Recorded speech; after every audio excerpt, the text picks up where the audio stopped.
Hi friends, ఈరోజు Sridevi trendy ఐడియాలో మీకు కొత్తగా ఫోన్ కొన్నానండి. ఈ రోజు నుంచే వాడడం మొదలుపెట్టాను. అది శ్రీరాముడికి జై శ్రీరామ్. ఈ రోజు నుంచే నేను వీడియో చేస్తున్నాను. ఇందులో ఫస్ట్ వీడియో చేస్తున్నాను. శ్రీరామనవమి మీ అందరికీ శుభాకాంక్షలు అండి. జై శ్రీరామ్ అండి. అందరూ శ్రీరామనవమి బాగా చేసుకున్నారని అనుకుంటున్నాను. నేను బాగా చేసుకున్నానండి.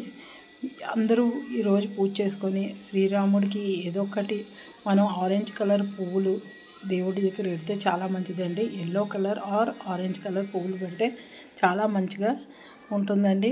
అది కూడా ఇది మామూలుగా చెప్తున్నానండి.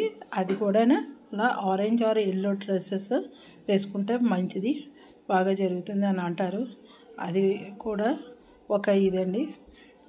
శ్రీరామ్ కళ్యాణం చేసే దగ్గర పాల్గొంటే చాలా మంచిదండి. ఇక్కడ నాగపూర్లో చాలా బాగా చేస్తారండి. ఇక్కడ కూడా నార్త్ వాళ్ళు కూడా చాలా బాగా చేస్తారు. శ్రీరామనవమి పూజలు చేస్తారు. మళ్ళీ కళ్యాణం చేయరు, కానీ ఇక్కడ ఏంటంటే నార్త్లోని ఏంటంటే జస్ట్ దేవుడిది పెట్టేసి మామూలుగా చేస్తారు. కళ్యాణం మామూలు హనుమాన్ చాలీసా అలాంటివన్నీ చదువుతూ ఉంటారు. భజన ఇవన్నీ చేస్తారు. శ్రీరామ అష్టోత్తరం ఇవి చేస్తూ ఉంటారు. ఇక్కడైతే కళ్యాణం ఇవేమీ చేయడం నేను చూడలేదు. ఇక్కడ చేయట్లేదు, కానీ మన వైపు అయితే ఆంధ్ర సైడ్లోని చాలా బాగా చేస్తారండి. శ్రీరామనవమి రోజు మీకు ఈరోజు నేను చెప్పదలుస్తుంది ఏంటంటే, చాలామంది దేవుళ్ళని మనం నమ్ముతాము, అన్ని దేవుళ్ళని నమ్ముతాము, అందరినీ నమ్మొచ్చు. కానీ మరి అది ఇదిగా ఇది చేసుకోవడం చాలా తప్పండి. అదే మూఢనమ్మకాలు ఇవన్నీ ఎక్కువగా పెట్టుకోకూడదు. నమ్మవచ్చు, కానీ ఎక్కువగా ఇదిగా చేయడం అనేది ఈ పాతకాలం మూఢనమ్మకాలు అనేది పెట్టుకోకూడదండి. ఇప్పుడు ప్రతిదీ ఇలాగైంది అలా అయింది అనేసి నమ్మకాలు మటుకు పెట్టుకోకూడదు. మనం చేసుకుంటూ వెళ్ళాలి. మంచో చెడు అనేది దేవుడి నిర్ణయం బట్టే అవుతుంది. మనం మటుకు మన పనిగా మనం చదువుకోవాలి. పేరెంటింగ్ అయితే నేను చెప్దాం అనుకుంటున్నాను. పేరెంటింగ్ ఏ విధంగా చేయాలి, ఏ విధంగా పిల్లల్ని చేయాలి అనేది నా ఎక్స్పీరియన్స్ చెప్దాం అనుకుంటున్నాను. రేపటి నుంచి వీడియోస్ అవి చేద్దాం అనుకుంటున్నాను. ఓకేనండి. అందరూ శ్రీరామనవమి చేసుకున్నందుకు హ్యాపీగా ఉండండి. ఆ శ్రీరాముడిని దీవెనలు మీ అందరికీ ఉండాలని నేను కోరుకుంటున్నాను. ఇంకా శ్రీరాముడి గురించి చెప్దాం అనుకుంటే, రాముడిది ఈరోజు రాసుకోండి. రామకోటి రాయండి. ఈరోజు చాలా మంచిది. దాంతో కూడా ఏంటంటే మనం ఈరోజు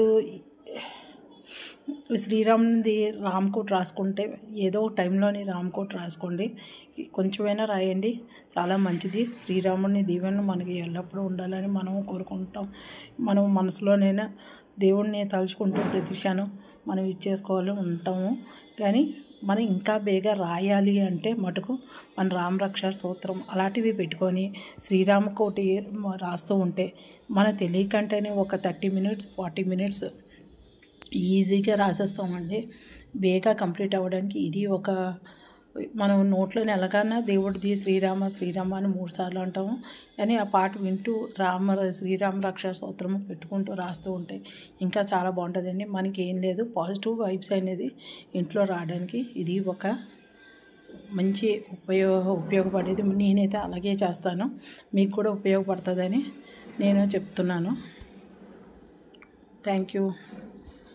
ఇంకేంటండి, ఇంకా మీకు ఏమైనా డౌట్స్ ఉంటే శ్రీరాముని రామకోటి బుక్ రాయడం విధంలోని ఇది ఒక ఈజీ మెథడ్. ఏ పెన్తోనైనా రాయొచ్చండి. రాసిన తర్వాత మనం ఏం చేయాలనేది నేను చెప్పాను. కానీ ఈ విధంగా మనం చేసుకొని రాముడి గుడికి వెళ్ళినప్పుడు కూడా మనం శ్రీరామ్ రాసుకుంటే చాలా బాగుంటుంది.